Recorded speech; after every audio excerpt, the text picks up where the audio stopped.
인공지능 AI가 우리 생활에 정말 깊숙이 들어왔죠. 바로 지금 대한민국이 세계에서 가장 먼저 AI 기본법이라는 걸 시행했습니다.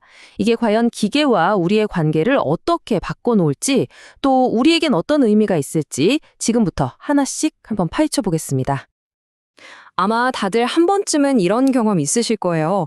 SNS 피드를 내리다가 너무 완벽한 이미지나 영상을 보고 이거 진짜 사람이 만든 거 맞아? 하고 갸우뚱했던 순간 말이죠. 바로 이 지점에서 오늘의 이야기가 시작되는 겁니다. 네, 맞아요.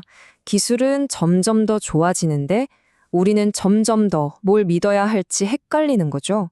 진짜와 가짜가 마구 뒤섞이면서 생기는 이 피로감과 불신, 이걸 바로 신뢰 격차라고 부르는데요. 그래서 이 문제를 해결하려고 법이 나선 겁니다. 네, 바로 대한민국의 AI 기본법입니다. 세계 최초라는 타이틀이 붙었는데요. 이건 단순히 이것저것 막는 규제가 아니라 앞으로 펼쳐질 AI 시대를 위해서 최소한의 약속을 정하는 그런 첫걸음이라고 볼 수 있습니다. 자, 그럼 법의 핵심 내용이 뭔지 한번 살펴볼까요? 슬라이드를 보시면 가장 먼저 눈에 띄는 게 고위험 AI라는 개념이에요. 이게 뭐냐면 사람의 생명이나 안전, 기본 권리 같은 아주 중요한 부분에 큰 영향을 줄 수 있는 AI는 특별히 더 깐깐하게 관리하겠다는 뜻입니다. 그리고 또 하나, AI로 콘텐츠를 만들면 워터마크처럼 이건 AI가 만들었어요 하고 표시를 꼭 해야 해요. 투명하게 공개하라는 거죠. 만약 이걸 어기면요, 과태료가 최대 3천만 원까지 나올 수 있습니다. 이 법이 진짜 말하고 싶은 게 바로 이겁니다. AI 쓰지 마세요. 이게 아니에요. AI 썼으면 썼다고 솔직하게 말하세요. 이거죠. 즉, 금지하는 게 아니라 투명하게 공개하고 책임감을 갖자는데 훨씬 더 큰 의미를 두고 있습니다. 그럼 이 법 대체 누가 지켜야 하는 걸까요? 크게 두 부류로 나뉩니다. AI 모델을 직접 개발하는 개발 사업자가 있고요. 그리고 그 모델을 가져다가 서비스를 만드는 이용 사업자가 있습니다.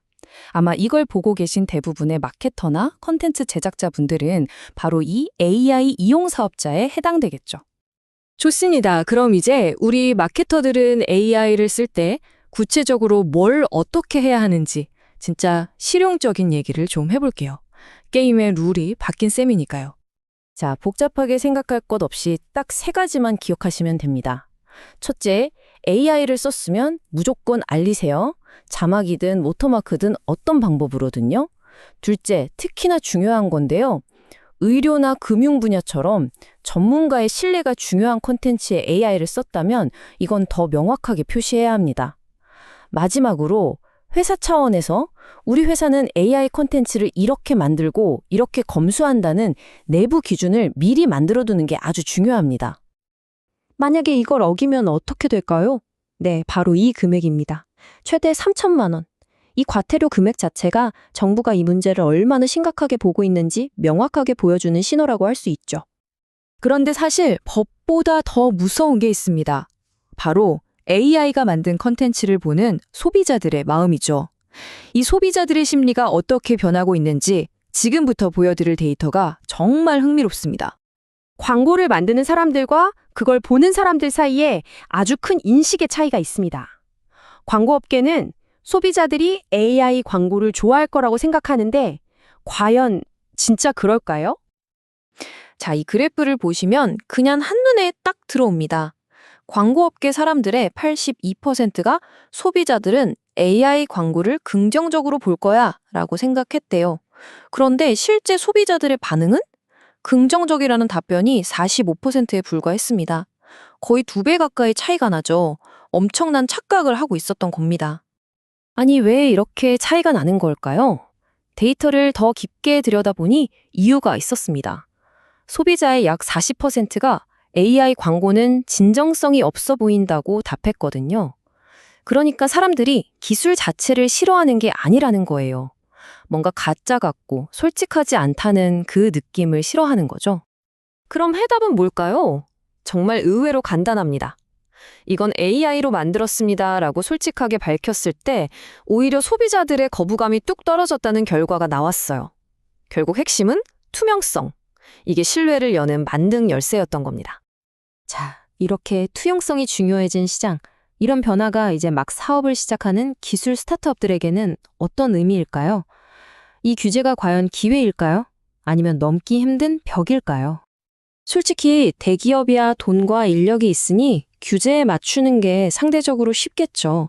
오히려 명확한 가이드라인이 생겨서 사업하기 편해졌다고 생각할 수도 있고요. 근데 문제는 스타트업입니다. 자원이 부족한데 이런 규제까지 지키려면 부담이 훨씬 크겠죠. 하지만 바로 여기에 기회가 있습니다. 남들보다 먼저 이 규제를 잘 지키는 모습을 보여준다면 시장의 신뢰를 먼저 얻어서 경쟁에서 확 치고 나갈 수도 있다는 거죠. 그래서 스타트업을 위한 실용적인 액션 플랜을 한번 정리해봤습니다. 제일 먼저 해야 할 건 우리 서비스가 혹시 고위험 AI는 아닌지 스스로 진단해보는 거예요. 이게 1순위입니다. 그 다음엔 기술적으로 워터마크나 고지 문구를 자동으로 넣는 시스템을 만들어야 하고요. 모든 과정을 꼼꼼히 문서로 남겨서 나중에 있을지 모를 감사에 대비해야 합니다. 그리고 정부에서 지원해주는 컨설팅 같은 프로그램을 잘 활용하면 비용도 아낄 수 있으니 꼭 알아보시길 바랍니다. 자, 이제 거의 다 왔습니다. 이 모든 이야기를 종합해볼 때 이 AI 기본법을 우리는 어떻게 봐야 할까요? 이게 혁신의 발목을 접는 부담일까요? 아니면 더 큰 성장을 위한 기회일까요? 이 법이 우리에게 주는 진짜 메시지는 아주 명확합니다. 첫째, 이제는 AI를 책임감 있게 다루는 것 자체가 엄청난 경쟁력이 된다는 것. 둘째, 투명성이 바로 소비자들의 신뢰를 얻는 새로운 화폐가 되었다는 점입니다. 그리고 우리나라에서 만든 이 기준이 앞으로 전 세계 AI 규칙의 표준이 될 수도 있겠죠. 결국 기억해야 할 건 단 하나입니다. 미래 AI 시장의 승자는 단순히 기술만 좋은 회사가 아니라 소비자의 신뢰를 가장 많이 얻는 회사가 될 거라는 사실이죠. 여러분은 어떻게 생각하시나요? 이 규제가 AI라는 새를 가두는 새장이 될지 아니면 더 높이 날아오르게 할 발사대가 될지. 어쩌면 그 답은 앞으로 우리가 이 새로운 규칙 위에서 어떻게 하느냐에 달려 있을지도 모르겠습니다.